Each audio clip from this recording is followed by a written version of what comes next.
है, प्रतीकात्मक केदारनाथ मंदिर बन रहा है दिल्ली में, उस पर क्या कहना है? देखिए, प्रतीकात्मक केदारनाथ नहीं बन सकता है। हमारे यहाँ शिव पुराण में 12 ज्योतिर्लिंग का व्याख्यान किया गया है। बताया गया है कि 12 ज्योतिर्लिंग होते हैं। 12 ज्योतिर्लिंगों के जहाँ नाम बताए गए हैं वहीं पर उनका पता भी बता दिया गया है।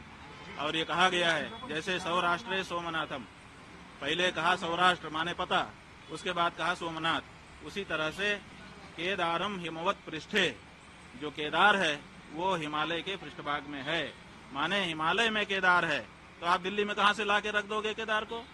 जब पता साफ साफ बताया गया है कि ये यहाँ लोकेटेड है, तो आप उसका लोकेशन क्यों बदलना चाहते हैं? क्यों जनता को भ्रम में डालना चाहते हैं?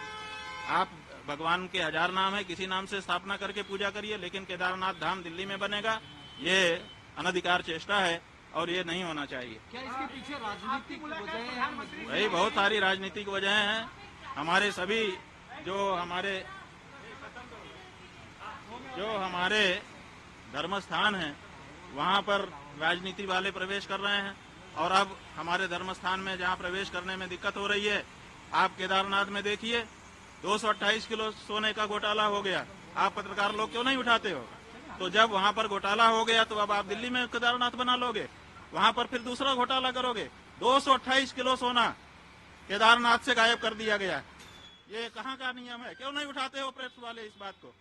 आज तक कोई जांच तक नहीं बैठाई गई। 228 किलो सोना का घोटाला केदारनाथ में हो गया। कौन जिम्मेदार है? क्यों इस बारे में जांच नहीं होती है? क्यों भाई इस बारे में निर्णय नहीं होता है? और अब आप कहेंगे हम दिल्ली में ही केदारनाथ बना लेंगे, ये नहीं हो सकता। नरेंद्र मोदी जी से आपने कल मुलाकात की, उनको आशीर्वाद दिया कल? हाँ, वो हमारे पास आए थे, उन्होंने प्रणाम किया। हमारा नियम है, हम लोग आशीर्वाद देंगे, जो आएगा उसको आशीर्वाद देते हैं। नरेंद्र मोदी जी हमारे दुश्मन थोड़े हैं, हम उनके हितैषी हैं, सदा उनके हित की बात कह रहते हैं। जब उनसे कोई गलती हो जाती है तो हम उसको भी कहते हैं कि तुमसे ये गलती हो रही है। आपको लगता है वो हमारे दुश्मन नहीं है। उद्धव जी ने आपके जरिए बीजेपी के साथ वापसी को लेकर ऐसी कोई बातचीत? नहीं, हमारे जरिए हम कोई लाइजनर नहीं है। हमको श्रद्धा पूर्वक उन्होंने बुलाया था। हम, जैसा कि हमारा नियम है, श्रद्धा से बुलाने पर जाते हैं।